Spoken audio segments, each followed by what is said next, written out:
Good morning, students. Welcome to Pioneer Convent School. Today we are going to start our chapter number 4. Okay. In the last video, we have done factors affecting the climate of a place, and we did 3 factors. Number 1, distance of a place from the equator means equator से जितना distance बढ़ता जाएगा temperature में change आने लगता है. Second, we did altitude of a place means height, जो place की हाइट है सी लेवल से, ठीक है, उससे भी क्या होता है, जैसे उससे भी टेम्परेचर में चेंज आता है. जैसे जैसे हम ऊपर जाते हैं सी लेवल से तो टेम्परेचर क्या होता है, कम होता जाता है. Third, we studied about the direction of the winds, कि मीन्स जो विंड्स है वो किस एरिया से आ रही हैं. अगर वो हॉट रीजन से आ रही हैं तो हॉट क्लाइमेट होगा, अगर वो कोल्ड रीजन से आ रही हैं तो क्लाइमेट क्या होगा, कोल्ड होगा. So next factor we are going to read, that is temperature, humidity and rainfall.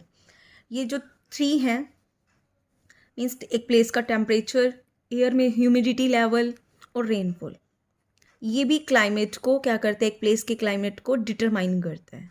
Humidity means air में वाटर का परसेंटेज क्या है, ठीक है. तो आपने याद रखना है टेम्परेचर, ह्यूमिडिटी एंड रेनफॉल ये भी क्लाइमेट को डिटरमाइन करते हैं, ठीक है, डिसाइड करते हैं. Next factor we are going to read, that is distance of a place from the sea. Sea से एक प्लेस का डिस्टेंस. अब इसे अंडरस्टैंड करने के लिए हम इसके 2 टर्म्स रीड करेंगे. पहले मैं आपको बता देती हूँ कि places near the sea have a moderate climate, कि ये जो प्लेसेस होते हैं समुद्र के पास, सी एरिया में के पास या फिर सी एरिया को टच कर रहे होते हैं, वहाँ का क्लाइमेट क्या होता है, मॉडरेट होता है. अब ये मॉडरेट क्यों होता है, इसके लिए मैं आपको ये दोनों टर्म्स अंडरस्टैंड कराऊंगी, sea breeze and land breeze, जो कि आपकी बुक में ही गिवन है. नेक्स्ट पेज पर, सी ब्रीज जो डे टाइम में होता है, मीन्स जो ये प्रोसेस है वो डे टाइम में होती है सी ब्रीज की. लैंड ब्रीज जो नाइट टाइम में ये प्रोसेस होती है. पहले हम सी ब्रीज को अंडरस्टैंड करते हैं. वेरी सिंपल, जो एयर सी की तरफ से आ रही होती है दैट इज सी ब्रीज, और लैंड ब्रीज में क्या होता है, जो एयर लैंड की तरफ से सी की तरफ आ रही है that is land breeze. Means जो लैंड की तरफ से आ रही है वो लैंड ब्रीज, जो सी की तरफ से आ रही है दैट इज सी ब्रीज. अब सी ब्रीज कैसे डेवलप होती है, अब हम वो स्टडी करते हैं. So this is land area, land surface, and this is sea. अब दोनों लैंड और सी पर सनलाइट है सेम आ रही है, बट जो लैंड सरफेस है वो जल्दी हीट हो जाता है और सी को टाइम लगता है हीट होने में, ठीक है. तो जो लैंड अब जल्दी हीट हो गई है तो इसके अब जो एयर है वो भी हीट हो गई है जल्दी, क्योंकि लैंड अभी सी को तो टाइम लग रहा है. तो जो एयर गर्म हो गई है, ठीक है, लैंड एरिया के ऊपर वाली जो एयर है, अब वार्म एयर क्या होती है, लाइट होती है, तो वो ऊपर की तरफ चली जाएगी. ये आपने ध्यान रखना है कि वार्म एयर लाइट होती है तो ये ऊपर की तरफ चली जाएगी. अब यहाँ जो एयर है वो ठंडी थी, ठीक है, वो हैवी भी होती हैं. अब ये प्लेस तो खाली है ना, क्योंकि जो एयर है वार्म वो तो ऊपर चलेगी, तो सी ब्रीज इसका प्लेस लेने आएंगी, तो इसको बोलते हैं सी ब्रीज, ठीक है.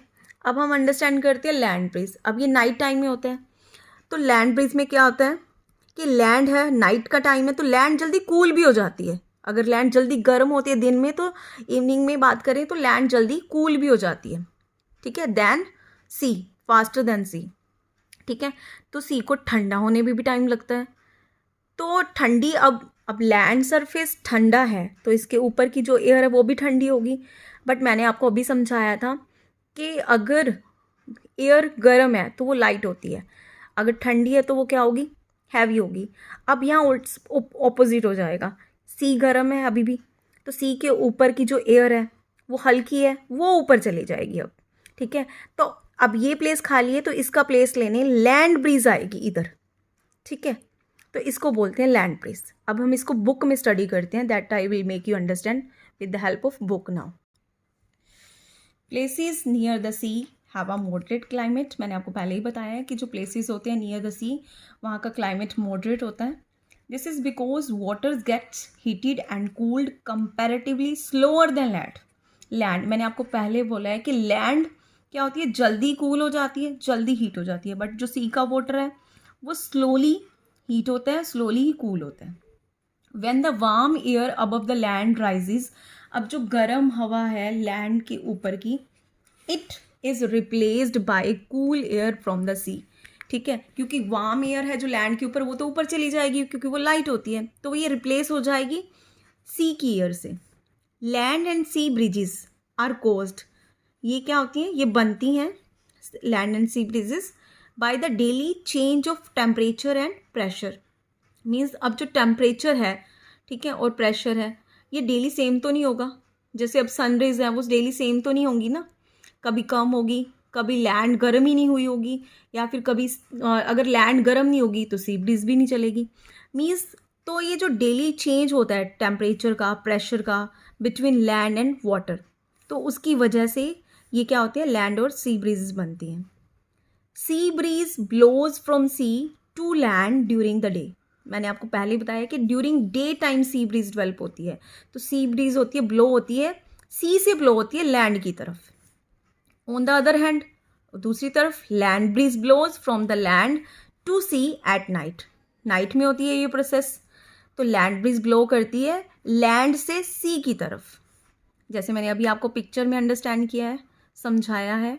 The land and sea breezes help in keeping the climate moderate in coastal areas. तो ये जो लैंड और सी ब्रिजेस है ना, यही हेल्प करती हैं क्लाइमेट को मॉडरेट करने में, specially in coastal areas. Means sea के नियर अबाउट जो एरियाज हैं उनको हम कहते हैं coastal areas.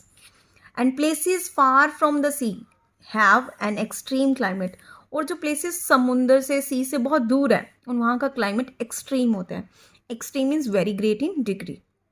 So students, today we have read all the 5 factors that affects the climate.